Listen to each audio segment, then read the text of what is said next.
Everyone ইয়াত এটা বিশেষ ক্ৰিপ্টো চাব ক্ৰিপ্টোটোৰ নাম চাইন ফাৰ্ষ্টৰ পৰা ছেকেণ্ডটো চাইন 19 আৱাৰ্ছ এগো ই ক্ৰিয়েট হৈছিলে প্ৰফিট দি আছে 2,000,000%।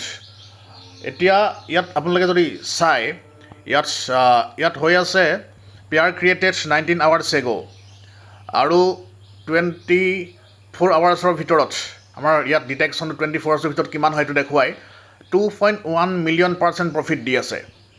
আৰু পেয়াৰ ক্ৰিয়েটেড ইয়াত দেখুৱাইছে পুল চাইন পেয়াৰ কণ্টেক্ট নম্বৰ ইয়াত দিয়া আছে, কণ্টেক্ট আই ডি দিয়া আছে আৰু ইয়াত USDT ইয়াত কণ্টেক্ট আই ডি দিয়া আছে। এতিয়া পৃথিৱীৰ কোনটো ষ্টক মাৰ্কেটত 24 আৱাৰ্ছৰ ভিতৰত বা 19 আৱাৰ্ছৰ ভিতৰত আপোনাৰ এটা ষ্টকত ইনভেষ্ট কৰিলে 2.1 মিলিয়ন% ইনক্ৰিজ হয়।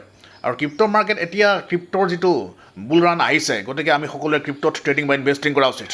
আৰু এই ক্ৰিপ্টো মাৰ্কেটটো যদি আপোনালোকে নাজানে তেতিয়া ইন ফিউচাৰ এটা বহুত ডাঙৰ ভুল কৰা হ'ব, কাৰণ ইন ফিউচাৰ যিটো ইকনমিক ছিষ্টেম আছে এই গোটেইটো ক্ৰিপ্টোৱে দখল কৰিব।